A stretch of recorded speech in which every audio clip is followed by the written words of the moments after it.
বিনি অ্যানচেলোত্তি একসঙ্গে সেই রিয়াল মাদ্রিদ থেকেই ব্রাজিল দলের অনুশীলনে তাদের এমন খুনসুটি দেখেই বোঝা যায় দুজনের সম্পর্কটা কত গভীর। এদিন পুরো দলটাকেই উজ্জীবিত রেখেছেন ইতালিয়ান কোচ ডন কার্লোর অধীনে। ফুটবলারদের এমন হাসি মুখ বড় স্বপ্ন দেখাচ্ছে সেলেসাও ভক্তদের।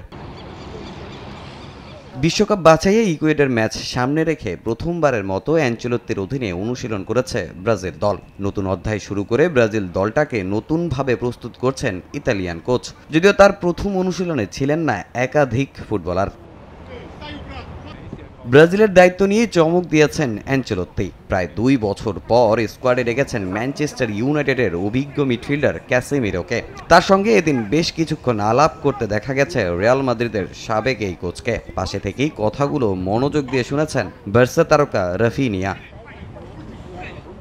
ক্যাসেমিরোর মতো ব্রাজিল স্কোয়াডে দীর্ঘদিন পর ডাক পেয়েছেন রিচার্লিসনও। এমন সুযোগের কারণটা একমাত্র অ্যানচেলোত্তি। দলে নিজের গুরুত্বটা ঠিকই জানেন টটেনহাম হটস্পারের ফুটবলার। ম্যাচে নিজের সেরাটা নিংড়ে দিতে তাই অনুশীলন একটু বেশি সিরিয়াস এই ফুটবলার। প্রথম দিনে একে একে প্রতিটা ফুটবলারের অনুশীলন মনোযোগ দিয়ে দেখেছেন অ্যানচেলোত্তি। হয়তো সমস্যাটা কোথায় আর কি নিয়ে কাজ করতে হবে সেটাই বোঝার চেষ্টা করেছেন এই মাস্টার মাইন্ড। অনুশীলন শেষে সবাইকে দিয়েছেন পরামর্শ।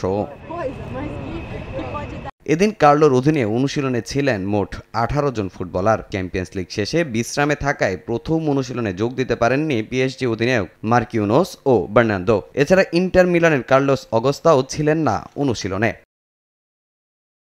অ্যানচেলোত্তির অধীনে হেক্সা পূরণের স্বপ্ন দেখছে ব্রাজিল, তবে তার আগে পার করতে হবে বিশ্বকাপ বাছাই মিশন। আগামী শুক্রবার বিশ্বকাপ বাছাইয়ে ইকুয়েডরের মুখোমুখি হবে ব্রাজিল। সেখানেই নিজে দলের জন্য কতটা যোগ্য প্রমাণ করতে হবে ডন কার্লোকে।